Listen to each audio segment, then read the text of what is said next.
बच्चों, आज हम लोग पढ़ेंगे क्लास 10th का अध्याय 1 वास्तविक संख्याएं। देखिए, सबसे पहले वास्तविक संख्या होती क्या है। देखिए, वास्तविक संख्या होती है, इसका परिभाषा हो जाएगा सभी प्राकृतिक संख्या व सभी पूर्ण संख्या या सभी अभाज्य संख्या, सभी परिमेय संख्या, सभी अपरिमेय संख्या, सभी संख्याएं मिलकर एक वास्तविक संख्या का निर्माण करती हैं। चाहे उसमें चर पद ही अक्सर अचर पद ही आते हैं, ठीक है, और चर पदों में भी व्यक्त की कर सकते हैं वास्तविक संख्या को। ठीक है बाबू, इसमें क्लास 10th में सबसे पहला एक प्रमेय है यूक्लिड विभाजन एल्गोरिथम प्रमेय। तो आपको बता दें कि यूक्लिड जो एक वैज्ञानिक था जिसने एक विभाजन प्रमेय बनाया। क्या बनाया? विभाजन प्रमेय बनाया। यूक्लिड विभाजन एल्गोरिथम प्रमेय बनाता है और वो बता दिए कि जो यूक्लिड विभाजन एल्गोरिथम प्रमेय होता है उसे हम कई तरह से लगा सकते हैं। पहला बताया उन्होंने नियम कि एचसीएफ निकालने का तरीका। पहला बताया था एचसीएफ निकालने का तरीका निकालने के लिए, ठीक है। तो एचसीएफ के लिए हम लोग कंडीशन क्या देखते हैं क्लास 10 में, सभी बच्चे ध्यान दें कि जो इसमें होता है कि ए एक वास्तविक कोई संख्या है, बी भी संख्या है और क्यू प्लस आर, और जहाँ पर 0 से बड़ा होगा आर यानी रिमाइंडर और बी इससे दोनों से बड़ा होगा वी संख्या से, तब एचसीएफ आपका क्या होता है? जाता है। यानी आप लोगों को पता होगा अगर हमारा भाजक निकालना हो तो भाज्य और भागफल का गुणा कर दें और शेषफल को जोड़ दें तो हमारा हो जाता है, आपका भाज्य निकल जाता है। तो इसको हम हिंदी में अगर लिखना चाहें तो भाज्य बराबर होता है भाज्य गुणे भागफल और धन शेषफल। बच्चों ध्यान दीजिएगा, शेषफल इसमें आप कर सकते हैं एल्गोरिथम का प्रयोग, ठीक है। आइए हम लोग एक एग्जाम्पल देते हैं। उदाहरण नंबर 1 देखते हैं। उदाहरण नंबर 1 कहता है क्या कि अगर कोई संख्या है, संख्या 16, 56 और 40, 25 का मस, क्या करना है बाबू? मस हमको यानी महत्तम समापवर्तक यानी एचसीएफ इंग्लिश में मस किस वृत्त से निकालने के लिए कहे? यूक्लिड वृत्त से निकालने के लिए कहे। यूक्लिड विभाजन से निकालिए। क्या कहे? यूक्लिड विभाजन से निकालें। तो हम इसको लगाएंगे क्या? सबसे पहले देखिए, यूक्लिड पर में हमारा क्या कहता है? ए बराबर बी क्यू प्लस आर, जहाँ पर आर रिमाइंडर होगा और 0 से बड़ा होगा आर और आर से बड़ा होगा बी। इसी मेथड पे हम लोग इसका निकालेंगे, ठीक है। ये फार्मूला हो गया यूक्लिड का। तो सबसे पहले इसमें देखेंगे सबसे छोटी संख्या क्या है? 16, 56 और 40, 25 का महत्तम समापवर्तक यूक्लिड विभाजन से 1656 यानी 16,056 से हमको भाग देना है किसमें? 40, 25 में। ध्यान दीजिएगा, अभी हम भाग वृत्त से ले चल रहे हैं, फिर आपको बताया जाएगा कि यूक्लिड विभाजन आखिर कहता क्या है। तो इसका पहले हमारा भाग जाएगा 2 बार में, ठीक है। 2 बार में गुणा कराओगे तो आ जाएगा 33, 12, ठीक है। और इसमें आप घटा लेना तो आ जाएगा आपका 713, ठीक है।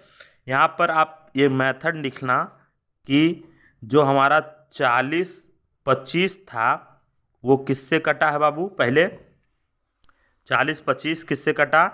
16, 56 आपको ये मेथड अलग करना है, ठीक है, डिवाइड से अलग रहेगा। यानी 40 25 16 में कितनी बार गया है, 2 बार। और ये कब तक करना है, जब तक हमारा 16 यानी 0 हो न जाए, ठीक है, तब तक करना है। 2 से आपको करना है इसमें गुणा, और शेषफल कितना आता है यहाँ पर, शेषफल आया है आपका क्या, शेषफल आप यहाँ पर जोड़ोगे 713। देखिए 713 यहाँ पर आपका शेषफल आया है, और 2 से गुणा कराया, तो वही उसी को लिखेंगे। हमारा भागफल जो बीच का है उसको लाने के लिए इसमें हमने 2 का गुणा कराया और 713 को जोड़ा। ये एक चरण हो गया, यानी प्रथम चरण में ये बात हो रही है। फिर द्वितीय चरण में क्या होता है, ध्यान दीजिएगा। अब आपको पता होगा एचसीएफ निकालने का तरीका, बचपन से पढ़ते चले आ रहे होंगे। 713 से अब भाग देना है इसको, ये द्वितीय चरण में होगा। जो द्वितीय चरण में होगा उसका डिवाइड भी द्वितीय चरण में अलग से होगा, ठीक है। तो यहाँ आप लिख सकते हैं कि 1656 को अब किससे कर रहे हैं, 713 से भाग करने पर, ठीक है। एक छोटा लाइन लिख लीजिएगा जब आप कर लोगे। और यहाँ पर द्वितीय चरण में क्या होने वाला है ये जानिएगा।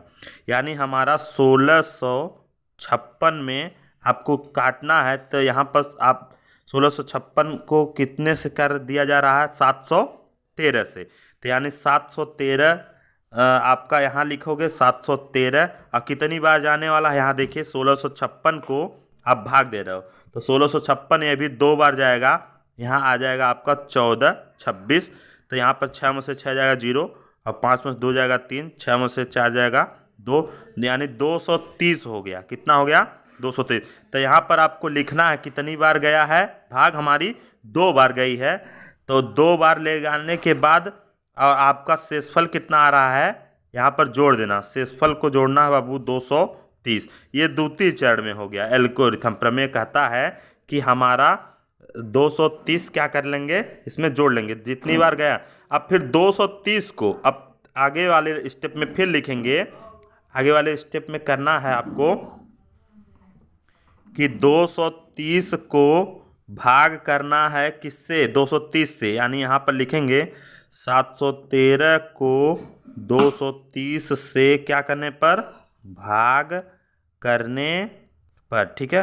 तो 230 से अब 713 को अंदर कर लीजिए, तो कितना बार हो जाएगा आपका, जाएगा 713 में 3 बार ले जाएंगे तो हो जाएगा आपका 690।